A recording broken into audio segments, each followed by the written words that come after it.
ल प्रदेश लोकसेवा आयोग बागमती प्रदेशको सहायक 5औं तहको पदको तयारी गरिरहनुभएका सबैका लागि एउटा एकदमै महत्त्वपूर्ण खबर आएको छ। लिखित परीक्षाको नतिजा सार्वजनिक भइसकेको छ। आज हामी यही नतिजाको बारेमा विस्तृत रूपमा कुरा गर्नेछौँ। को पास हुनुभयो, प्रतिस्पर्धा कस्तो थियो र अब अगाडि के गर्नुपर्छ भनेर। आउनुहोस् सुरु गरौँ। अब हामीले यहाँ देखाउने सबै जानकारीहरू प्रदेश लोकसेवा आयोग बागमती प्रदेशले 2082 साल माघ 15 गते निकालेको आधिकारिक सूचनामा आधारित छन्। सूचना नम्बर 302/2082-83 हो। त्यसैले यहाँ प्रस्तुत गरिएका सबै कुराहरू पूर्ण रूपमा सही र आधिकारिक हुन्। आज हामी के कुरा गर्छौँ त? सबैभन्दा पहिला हामी आधिकारिक घोषणालाई हेर्नेछौँ। त्यसपछि प्रतिस्पर्धा कतिको कडा थियो भनेर तथ्याङ्कहरू केलाउनेछौँ।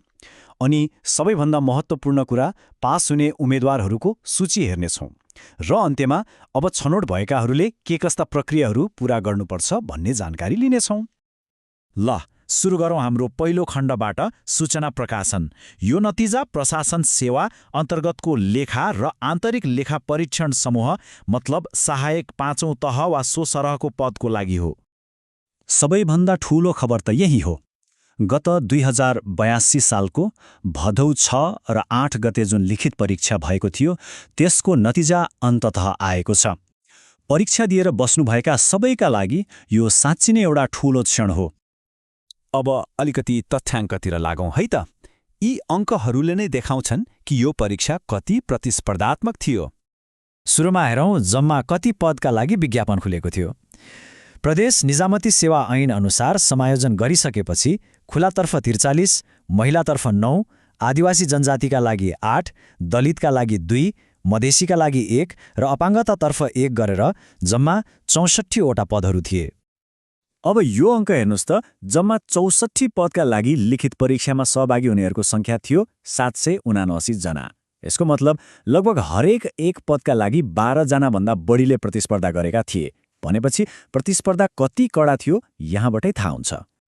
र त्यो कडा प्रतिस्पर्धा पार गर्दै जम्मा 97 जना उम्मेद्वारहरू अर्को चरण यानि कम्प्युटर सिप परीक्षण र अन्तर्वार्ताका लागि छनौट हुन सफल हुनुभएको छ। यहाँ एउटा कुरामा कन्फ्युजन हुन सक्छ। समूह अनुसार छनौट भएकाहरूको सङ्ख्या जोड्दा त 121 पुग्छ, तर पास भएका व्यक्तिहरू जम्मा 97 जना मात्र छन्। यस्तो किन भयो त? खासमा के हो भने केही उम्मेद्वारहरू एकभन्दा बढी समूहमा जस्तै खुला र महिला दुवैमा छनौट हुनुभएको छ। त्यसैले यस्तो देखिएको हो। ल अब त्यो खण्ड आयो जसको सबैलाई प्रतीक्षा थियो, उत्तीर्ण उम्मेद्वारहरूको सूची। यो कठिन परीक्षा पास गर्नुभएका सबै 97 जनालाई धेरै धेरै बधाई छ। अब वर्णानुक्रम अनुसार सफल उम्मेद्वारहरूको नाम हेरौँ। अजय राय यादवबाट सुरु भएको यो सूचीमा पहिलो 20 जनाका नामहरू देख्न सक्नुहुन्छ। सूची अगाडि बढाउँ। यहाँ क्रम सङ्ख्या 21 देखि 40 सम्मका सफल उम्मेद्वारहरूका नामहरू छन्। अब पालो क्रम सङ्ख्या 41 देखि 60 सम्मका उम्मेद्वारहरूको। सूचीको यो खण्डमा क्रम सङ्ख्या 61 देखि 80 सम्मका नामहरू रहेका छन्। र यो हो हाम्रो अन्तिम सूची, क्रम सङ्ख्या 81 देखि 97 सम्मका सफल उम्मेद्वारहरू। उहाँहरूको यो महत्त्वपूर्ण सफलता र कडा मेहनतका लागि फेरि एकपटक सबै 99 जनालाई नै धेरै धेरै बधाई। लिखित परीक्षामा नाम त निस्क्यो, अब के त? यो प्रश्न छनौट हुनुभएका सबैको मनमा होला। अबको यो अन्तिम खण्डमा हामी यही विषयमा यानि अन्तर्वार्ता चरणका लागि के गर्नुपर्छ भन्नेबारे जानकारी दिनेछौँ। अबको प्रक्रिया एकदमै सरल छ। जम्मा 4 वटा चरणहरू छन्। पहिलो, आफ्नो सबै कागजातहरू तयार पार्ने। दोस्रो, प्रमाणीकरणका लागि तोकिएको समयमा आयोग पुग्ने। तेस्रो, कम्प्युटर सिप परीक्षणमा सहभागी हुने। र चौथो तथा अन्तिम चरण हो अन्तर्वार्ता। कागजातको कुरा गर्दा के तयार पार्नुपर्छ भने 2 प्रति पासपोर्ट साइजको फोटो, आफ्नो सबै शैक्षिक योग्यताका सकल प्रमाणपत्रहरू, अरू आवश्यक कागजातहरू र आयोगको नियमावलीको अनुसूची 5 अनुसार भरिएको आवेदन फारमको 2 प्रति। यहाँ एउटा नियम चाहिँ एकदमै महत्त्वपूर्ण छ, नबिर्सिनुहोला। यी सबै कागजातहरू लिएर अन्तर्वार्ताको लागि तोकिएको समयभन्दा कम्तीमा 1 घण्टा अगाडि नै आयोगको कार्यालय हेटौडामा पुगेर प्रमाणीकरण गराइसक्नुपर्नेछ। अब तालिकामा ध्यान दिनुहोला। यो हो कम्प्युटर सिप परीक्षणको तालिका। 2082 साल माघ 29 देखि फागुन 11 गतेसम्म बिहान 8 र 8:30 बजे यो परीक्षण हुनेछ।